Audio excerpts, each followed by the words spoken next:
দেখো ফ্রেন্ডস, এখন প্রচুর পরিমাণে মার্কেটে আম পাওয়া যাচ্ছে। তো এখন চলো আজকে আমরা একটা নতুন আমের রেসিপি তৈরি করি। তো আজকে আমি তৈরি করতে চলেছি, দেখো এখানে 4 থেকে 5টা আমি আম নিয়ে নিয়েছি। তো এবার এই আমগুলোকে আমরা একটু এইভাবে কেটে নেব। এভাবে লম্বা লম্বা করে আমি আমগুলোকে কেটে নেব প্রথমেই। তো আজকে আমরা তৈরি করতে চলেছি ফ্রেন্ডস গুড় দিয়ে আমের আচার। তো তার জন্য আমি এইভাবে লম্বা লম্বা করে আমের টুকরোগুলো করে নেব। প্রত্যেকটা আমকে আমরা এরকম খোলা শুদ্ধই কেটে নেব লম্বা লম্বা করে। করে নিয়ে কেটে নিয়ে এই দানাগুলোকে আমরা বের করে দেব ভিতর থেকে। তো হ্যালো ফ্রেন্ডস, ওয়েলকাম টু ইয়ামিয়াম কিচেন। তো সবার প্রথমেই জানাই আমার সাবস্ক্রাইবার আর ভিউয়ার্সদের থ্যাংক ইউ। আর আমার চ্যানেলে যারা নতুন এসেছো অবশ্যই আমার চ্যানেলটা তারা সাবস্ক্রাইব করে নেবে।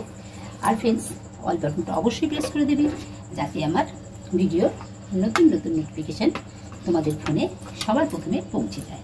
তো এইভাবেই দেখো ফ্রেন্ডস আমগুলোকে আমি প্রথমে ধুয়ে নিয়েছিলাম। ধুয়ে নিয়ে ভালোভাবে আমগুলোকে আমি মুছে নিয়েছি। এর মধ্যে কিন্তু জল থাকলে হবে না।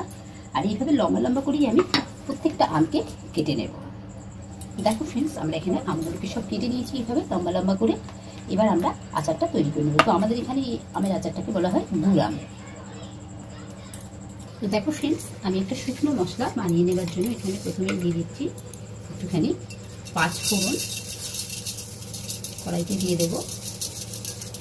আর এর মধ্যে দিয়ে দেবো 3-4টে শুকনো লঙ্কা দিয়ে আমরা এটাকে একটু শুকনো খোলায় নেড়ে নেব।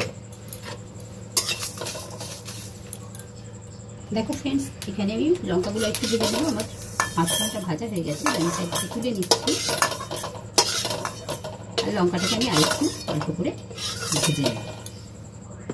তো মশলাটা আমার ভাজা হয়ে গেছে। এবার কড়াইয়ের মধ্যে আমি একটু সরষের তেল দিয়ে দিচ্ছি অল্প করে।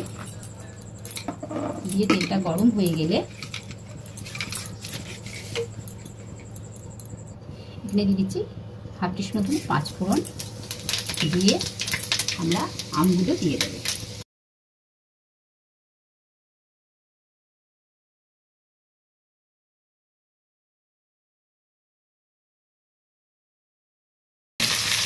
দেখো এরকম ভেজে হালকা করে আমরা এবার আমটাকে নামিয়ে নেব। আমটা একটা থালার মধ্যে আমরা আচার করে নিয়েছি।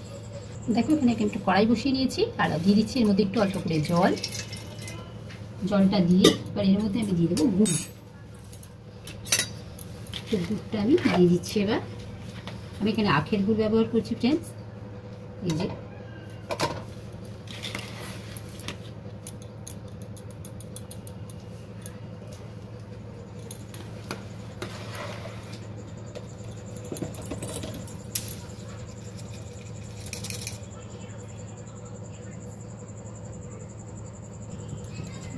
গুড়টাকে আমরা এবার ভালোভাবে ফুটিয়ে নেব। ফুটিয়ে ফ্রেন্ডস পাতলা করে নেব।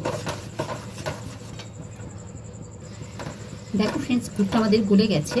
তো এবার গুড়টাকে আমরা একটু ছেঁকে নেব, কারণ গুড়ের মধ্যে অনেক রকমের নোংরা থাকে। এইভাবে আমরা একটু ছেঁকে নেব গুড়টা।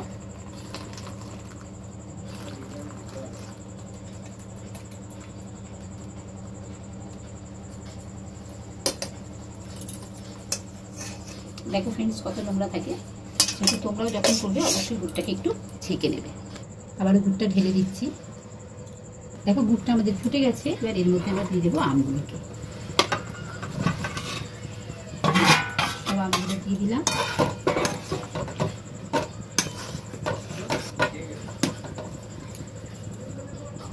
এবার দিয়ে দিচ্ছি পরিমাণ মতো নুন। দিয়ে এটাকে এইভাবে আমরা ফুটে হতে দেবো। এইভাবে ফুটছে দেখো ফ্রেন্ডস, এইভাবে ফুটিয়ে কিন্তু আমাদেরকে করতে হবে আমগুলো যতক্ষণ না সেদ্ধ হচ্ছে।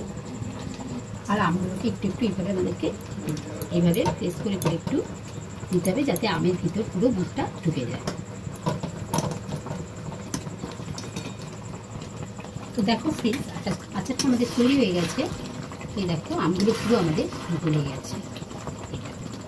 তো আমগুলো পুরো গলে গেছে। তো আচারটা তৈরি হয়ে গেছে। এবার আমরা গ্যাসটা অফ করে দেবো। তো দেখো ফ্রেন্ডস আচারটা পুরো রেডি। এবার এটাকে আমরা একটা জায়গায় আচার করে নেব। তো দেখো ফ্রেন্ডস আচারটা আমি নিয়ে চলে এসেছি।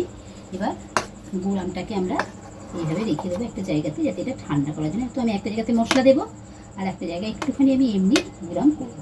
আমি দুটো জায়গায় ভাগ করে নিলাম।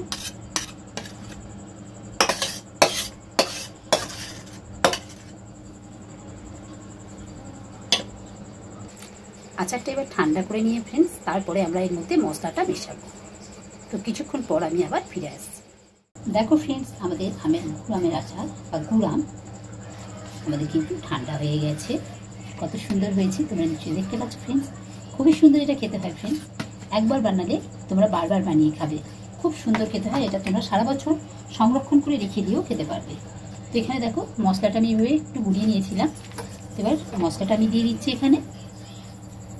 আর একটা তো আমি এমনিই রাখবো, দিয়ে আমি মিশিয়ে দিচ্ছি। তো দেখো ফ্রেন্ডস, আচারটা কত সুন্দর দেখতে হয়েছে দেখো। আর এই মশলাটা দিয়ে এত সুন্দর একটা সেন্ট বেরোচ্ছে, সেন্ট এত সুন্দর বেরোচ্ছে ফ্রেন্ডস, তোমরা না বানালে বুঝতে পারবে না। তো এইভাবে এটাকে আমরা এবার একটা জারের মধ্যে তুলে নেব।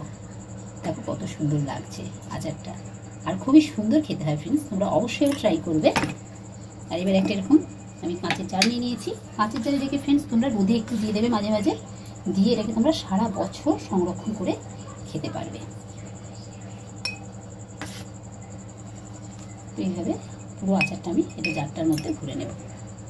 তো দেখো ফ্রেন্ডস, এইভাবে তোমরা সিসির মধ্যে ভরে, মানে কাঁচের কন্টেনারে ভরে তোমরা এটাকে গরম রোদের মধ্যে দিয়ে সারা বছর সংরক্ষণ করে খেতে পারো। তো আমাদের আচারটা তৈরি হয়ে গেছে ফ্রেন্ডস। অবশ্যই তোমরা ট্রাই করবে, আর লাইক শেয়ার কমেন্ট করতে ভুলবে না friends. Thank you for watching.